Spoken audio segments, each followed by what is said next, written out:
La préparation pour la réception initiale de l'esprit ne touche qu'un domaine restreint. Alors le centre de l'homme n'est atteint que partiellement, c'est-à-dire dans sa volonté et son cœur. La première s'est soumise à Dieu, le second a été purifié de l'amour du péché. Mais lors du revêtement de puissance, le champ de l'action divine s'étend. L'esprit de l'homme est alors dégagé des entraves de l'âme, affranchi des choses, même licites, qui sont du vieil homme, l'homme animal, de sorte que le croyant devient vraiment spirituel et qu'il est uniquement conduit par l'esprit.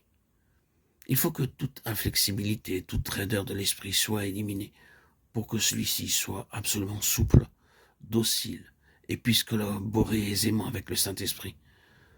Tout esprit de ressentiment, de rancune, cet esprit qui se souvient des injures et ne pardonne pas, doit être absolument déraciné, rejeté. Autrement, les mauvais esprits auraient vite fait de s'introduire dans la place. Lorsque, par exemple, l'enfant de Dieu sera appelé à souffrir pour Christ et qu'il sera rejeté des hommes, ou bien lorsqu'il devra reprendre sévèrement le péché en autrui. Enfin, toute avarice spirituelle, toute étroitesse seront impitoyablement combattues et rejetées, afin que l'esprit puisse devenir un vaste passage où coule à plein bord l'Esprit de Dieu qui donne la vie. De plus, le chrétien qui recherche ce revêtement de puissance doit être prêt à voir le Saint-Esprit disposer de sa vie, la pénétrer, renverser tous les obstacles qui empêcheraient un service immédiat, abattre toutes les barrières qui empêcheraient qu'il se mit immédiatement au service du Seigneur. Tous ses motifs, toutes ses aspirations seront sondés, fouillés, mis en lumière. Il apprendra les principes de la justice, car le baptême qu'il recherche entraîne l'offensive contre le péché et Satan. Or, comment le Saint-Esprit pourrait-il convaincre de péché? Par la prédication de la justice, si l'homme qui a été revêtu pour ce service ignorait la loi de la justice.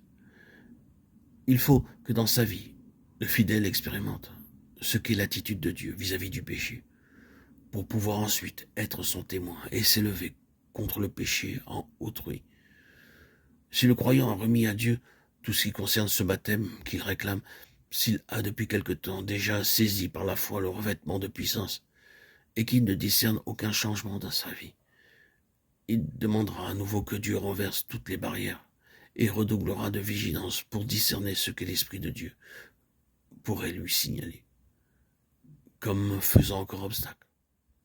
Qu'il veille à ne pas se laisser suggestionner par les expériences d'X et d'Y, à ne pas river sa pensée sur telle ou telle manifestation ou émotion qui, croit-il, sont les marques de ce baptême.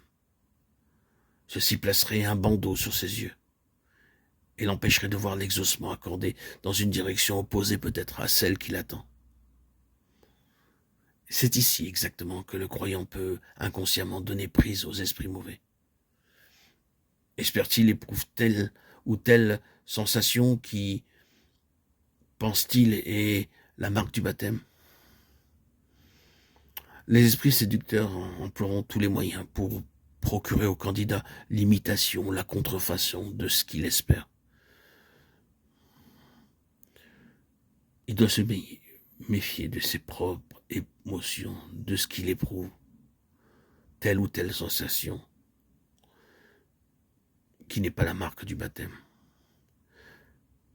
Le signe important à prendre en considération, c'est de discerner l'effusion de l'Esprit de Dieu dans son esprit, dans l'esprit du croyant, qui porte sa propre marque. Elle brise les liens qui retenaient l'esprit captif et celui-ci s'élève alors dans la lumière, la liberté et la puissance.